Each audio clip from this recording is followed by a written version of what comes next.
The belief that you can make a difference through self-sacrifice is one of the reasons we admire superheroes. Not all sacrifices are created equal though, so which have stayed with us the longest? Welcome back, Nerd Squad, it's me, Amanda, and this is the top 10 superheroes who made unforgettable sacrifices. Which sacrifices do you remember best? Number 10, Nightwing. This is one I'll always remember because it has become iconic for me in regards to the current run of Nightwing. In the ongoing Nightwing series, which is currently, at the time of this recording, being written by Tom Taylor with art mainly by Bruno Redondo, we follow Nightwing as he continues to be the protector of Bloodhaven. However, after Alfred's death, he's no longer struggling in the same way financially as we're kinda used to seeing him do, having inherited a fortune from one of his adoptive father figures, Alfred. A fortune that Alfred built, maintained, and seemingly sat on for years. What does Dick Grayson do with this new wealth? Does he build a Batcave like his adoptive father Bruce Wayne would? No. He chooses to basically use his wealth to fix the actual infrastructure of the city he's sworn to protect. Or at least, he does his best to. Although, and I know Bruce would agree with me on this, Batman could learn a thing or two from Nightwing's approach to heroics. And friends, before we move on to our next spot on this list, if you love what we do here at Top 10 Nerd, why not subscribe so you don't miss out on any of our awesome content? Get a little notification, you can click on it, you can come, you can comment, say hi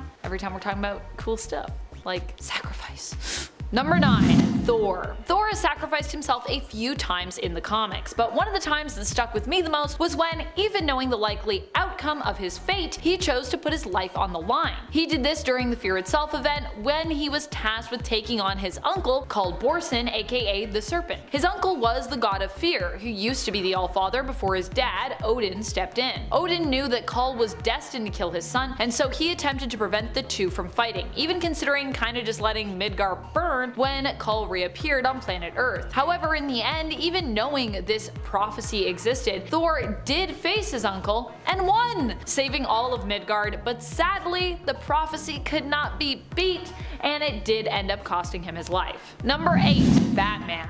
Although one of the greatest sacrifices that is burned into my memory from Batman comes to us from the Dark Knight trilogy, when he seemingly gives his life to save Gotham, this wouldn't actually end up being real. So I was like, I guess I can't really count that. He gave up having people think he's alive. Really, he got out but faked his death so he could take a little, vacation time with Selina, aka Catwoman. In the comics though, one of the most memorable sacrifices Batman made was during his fight against Darkseid. Batman was the one to take him out with the Radion bullet. Doing so seemingly cost him his life, with him turning into a skeleton. However, we then also later learned that this corpse actually wasn't Bruce, and that Batman was instead kinda like thrown through time. Even when he's not trying to fake his death, kinda ends up getting faked, I guess. That's Batman for you.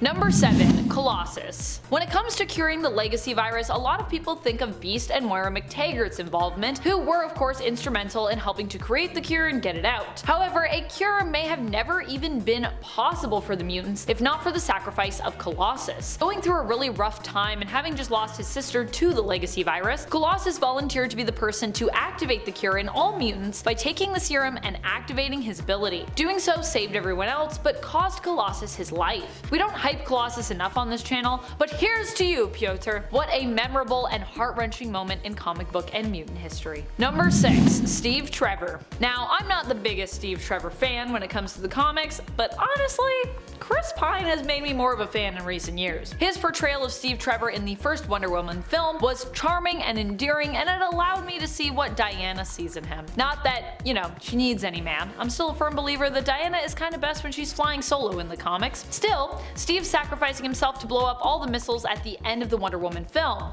Ugh, I felt that. I felt Wonder Woman's pain, and I definitely felt that moment where Steve is basically faced with making that choice and ultimately sacrifices himself to help Diana in her fight. His sacrifice in the film also couldn't come at a better time, as Diana was really struggling against Ares and basically losing in their one-on-one battle. But Steve's sacrifice gave Diana the emotion and the strength that she needed to rise up. I also love that for Wonder Woman, a lot of the times her emotions are seen as strengthening her, not weakening her. Part of what I love about her as a hero. Number 5. The Phoenix / Jean Grey / really just the Phoenix Force, thanks to retcons which allowed us to bring Jean back from the dead. Speaking of emotional heroes that get power from their emotion. The interesting thing about this heroic sacrifice is that initially we actually believed this to be Jean, and to be honest, while Jean doesn't get a lot of credit for the sacrificing herself to save the world from her own dark reflection part, she does get plenty of flack from the world in regards to her blowing up a sun and destroying a planet part of the story. Isn't that interesting? Well, initially Jean was shown as the one sacrificing herself after realizing that she would always end up being corrupted by the power of the Phoenix Force. We later learn that none of this was really Jean, but simply the Phoenix Force all its own, taking Jean's sort of physical form on, but also emulating her mentally and emotionally as well. So while Jean never really sacrificed herself in the Phoenix and Dark Phoenix saga,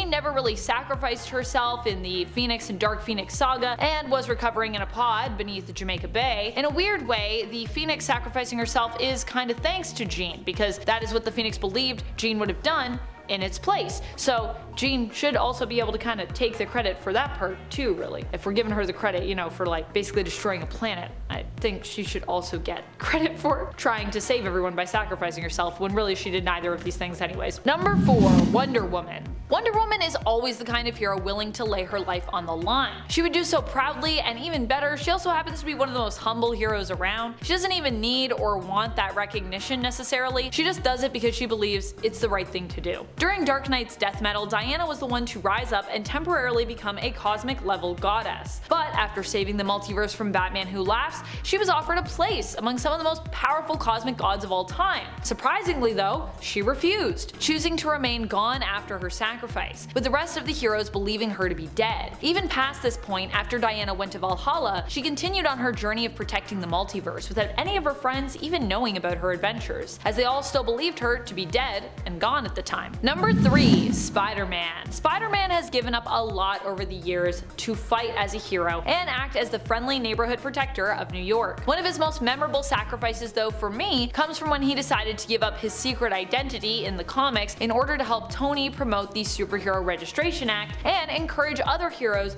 to go public and sign up. This would end up backfiring tragically, putting a target on Spider-Man's back and the backs of those he loved. The other time that comes to mind for me is in the MCU in No Way Home, when Spider-Man kinda does the opposite, giving up his identity as Peter Parker in order to finish the spell Doctor Strange started and close the rifts between other worlds. In doing this, his identity is once more secret to everyone, but this also extends to even his closest friends and loved ones who basically no longer remember Peter. Number 2, The Flash. When the Anti-Monitor threatened to destroy all of reality, all that ended up standing between him and the end of all life in the DC multiverse as we know it was the Flash. Well, a bunch of other heroes were there too, but the Flash was really the one who managed to stop him ultimately. The most wild part of the story is that the Flash actually came out of essentially retirement to fight the Anti-Monitor and save the day. It took everything he had, and he ultimately gave his life to stop the villain, running so fast that in the end all that was left of him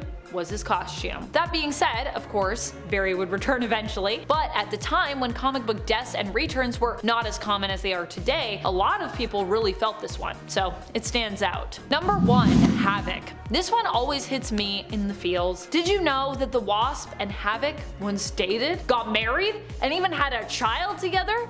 Yep, but you probably won't see it brought up in the comics a lot because they don't necessarily both remember that this happened. It happened in a diverging and now erased timeline. While Havok, aka Alex Summers, still remembers, Janet Van Dyne does not. And sadly, with this timeline being erased, the daughter they both shared, Katie Summers, possibly the cutest kid to have ever existed in Marvel Comics, also ceased to exist. This was what they had to give up though to save the world, and even more tragically, while Havok does remember all of his sacrifice, his daughter and wife included, Janet doesn't even remember Katie or this relationship at all. It's gotta be terrible for Havok. He's like got all those memories but like no one to talk to about it. That's about it. Until next time, you stay nerdy, YouTube.